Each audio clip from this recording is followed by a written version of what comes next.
Hello, I'm Aftab Khan, Executive Director and Instructor at Brasi.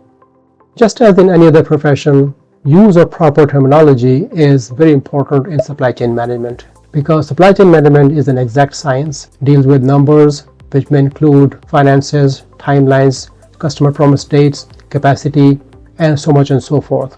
So there are a book of terminology called Supply Chain and Logistics Glossary of Terms, which you can download from Brasi website. It has all the important and commonly used terms explained in it. My discussion today is about those terms which are seemingly same in meaning, but they're not actually. They're used interchangeably where that should not be. So one of those terms, the pair of terms is backlog and back order. The backlog is something that is desirable to continue the pace of work, whereas back order is something not desirable, which is failing on customer delivery date. So let's take a look and see why it's important to use these two terms in the right sense. When we mean backlog, we say backlog. When we mean back order, we say back order. So without understanding the meaning of these two, it's hard to discern.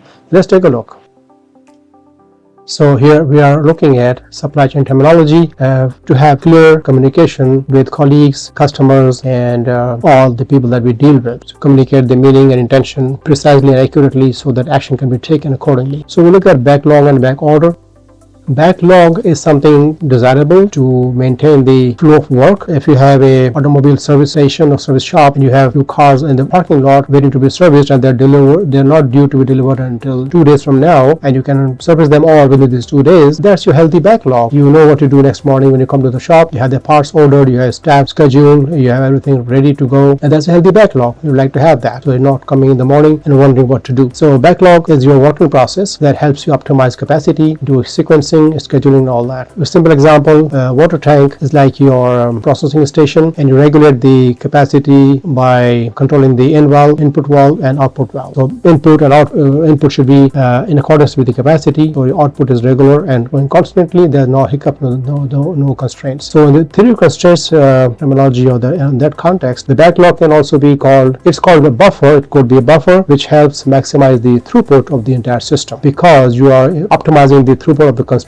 resource, which actually is the output of the entire system. So when we talk about theory of constraints, we will take a deeper closer look at that. So look at this, your capacity of the system is 10 units per day. Ideally, you will receive new orders at the rate of 10 units per day, so you can process, and the output should be 10 units per day. By the way, you also have 2 units floating in the backlog buffer, so you on a rotating basis, so first in, first out. So those two are within your capacity and within your delivery due date. So that's your pictorial for the backlog. On the other hand, back order is work in progress, but that is beyond the available capacity and will potentially cause to miss the target delivery schedule. So if you know that you got too much to process and you don't have enough time, enough capacity, that can be a back order. That amount can be a back order. You must have heard this term from customer service people. Hey, that product is on back order, meaning that, well, it's in the pipeline, but it is missed the delivery date. That's why we don't have it in stock. That's the meaning of back order. We don't have it available. That should have been there, but things happen. This what could have happened. The system accepted more order than they could process and promised the delivery date, but then of course the capacity is 10 and you got 14, and you got 2 maybe you can process within the delivery date, but more not 4. So those 2 could become back order at a given time. That's what you call back order. So what do you do about it? Short-term strategy to balance the load and capacity include additional staffing like overtime, or add work shifts and add people, or add overtime, or add work shift, and outsourcing if you already have an outsourcing entity available, because you cannot go to outsourcing and drop of a hat, because you have to establish the relationship, establish the quality parameters, and so on and so forth, and financial terms. So if you have, you can call upon them to help you out. Midterm strategy may include campaign scheduling, say back to back similar products, so you save on changeover time, and new contract partners, develop new contract partners. That's midterm strategy. Long-term strategy is perhaps you want to include capacity, add capacity on a permanent basis, improve equipment maintenance, and enhancing planning process, right? So you can, and controlling process. You don't accept orders more than capacity. If you do, then you have made arrangements beforehand to avoid back orders. So I hope you found this interesting. Supply chain management is an exciting body of knowledge. To learn more, subscribe to our channel and for regular updates, and learn more at our website www.brasi.org.